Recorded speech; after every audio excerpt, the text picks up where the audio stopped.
I did recently say I wasn't going to make any serious videos anymore, but I have decided to make one anyway. Before I do, I want to just briefly say that I try not to take life too seriously, although I fail miserably at home where it's most challenging.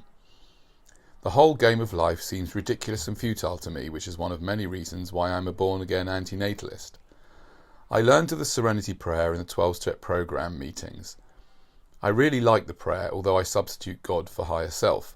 For those unfamiliar with the prayer, it goes like this: God, or in my case, higher self, grant me the serenity to accept the things I cannot change, the courage to change the things I can, and the wisdom to know the difference. So when it comes to the corona panic, I cannot change much at all, except in my own tiny sphere of influence. The corona panic has led me to re-examine the arguments for terrain theory versus germ theory. According to some, Pasteur said on his deathbed that it's the terrain that is far more important than the germs. I have no idea what he really said, and have very little knowledge of the arguments, although I have read up a little on the matter since the panic began. Whatever the truth about those arguments is, if I approach the virus from a narrative of terrain theory, which says that it is the state of the body, i.e. the terrain, which is paramount, I find it gives me much more responsibility when it comes to my health. We know that the coronavirus affects those with compromised immune systems, so this is surely the time to boost our own. And this will affect our mental and physical well-being too, and reduce our chances of other illnesses, although I think it's important to remember and to come to terms with the fact that we are all going to die. So in the past few months, I've been looking into what I can do to improve my diet, my exercise regime, and stress reduction through meditation and megaphoning, which I find very therapeutic. A few years ago, a member of my family had a very serious autoimmune problem resulting in dangerously low platelet levels. The medical establishment remains in the dark about the cause of this condition, although stress is often an exacerbating factor, and they prescribed steroids which have awful side effects. After doing a month-long juicing program, we found a nutritionist in Jerusalem who had successfully helped many people with all sorts of illnesses, including autoimmune disease, and she prescribed a month-long detox program. Both programs worked and the disease hasn't returned since. My partner and I did the detox in February, which was great timing. But since we have had the children at home and my business as a band leader for weddings has been completely obliterated, I thought that lockdown would be a great opportunity to do the detox again as a family. As my wife has been working more than ever during this time, I had the time to manage the detox, so I took over. The detox consists of 2 days with either juicing or soups, so no solids other than optional fruit, followed by 5 days of solids. The day starts with a brief meditation, a shot of lemon and ginger and hot water, or a shot of wheatgrass, and some light stretches. I add vitamin C, D, B12 and zinc, although that's not specifically in the detox. This is followed by some Rejuvelac, and then very specific meals to choose from, about 10 choices for each meal. Most of the food is raw, with a little added cooked food, although one member of our household was instructed to eat only cooked food as he had specific needs. There is no processed food in this program unless you count cold-pressed oil, no caffeine, alcohol, dairy, meat or sugar. For non-vegans, there are options of egg or fish at some meals.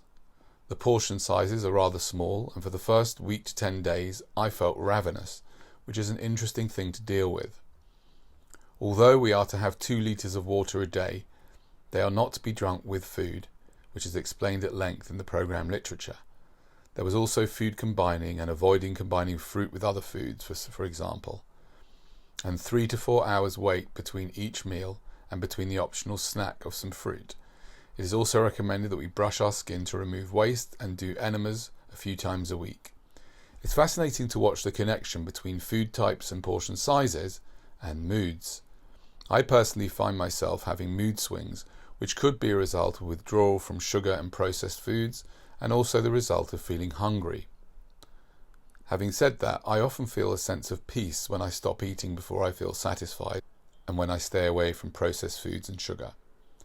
The lockdown was a great opportunity to do this with the family, as there were no restaurants open and no entertaining or being entertained. It's the first job I've had in many years, and I get up at around 6 o'clock to prepare the food and spend an average. It's the first job I've had in a long time, and I get up at around 6 a.m. in the morning to start preparing, buying, cooking and eating, and spend an average of 5 hours a day planning, buying, preparing and cleaning. It feels to me like it is one of the best things I've done as a father and husband, but it has also been challenging and made me think about how little I would want to spend 9 or 10 hours a day preparing unhealthy food for other people, which is what millions of people around the world do each day.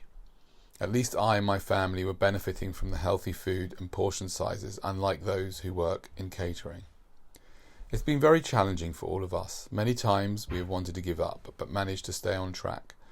You can see a couple of examples of the meals in the pictures. If you want to find out more, there is a link to this woman's website in the description. I would recommend having a guide when it comes to doing this. I do not make any commission in case you're wondering.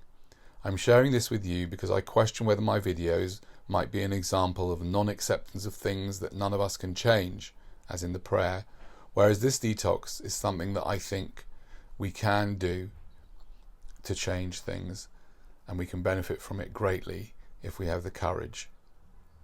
The food that is served in most restaurants is rarely very healthy, as is so much of the food promoted and sold in supermarkets and food stores.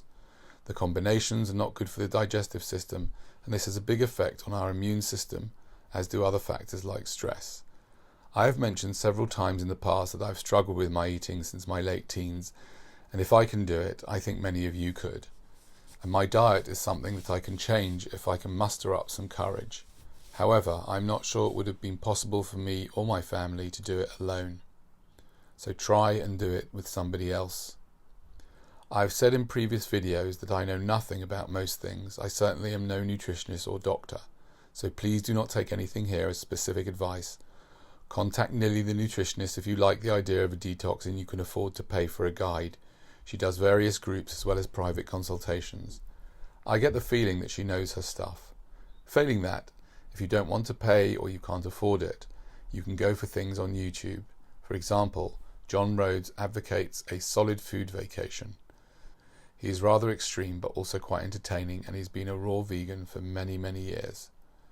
I wish you good luck.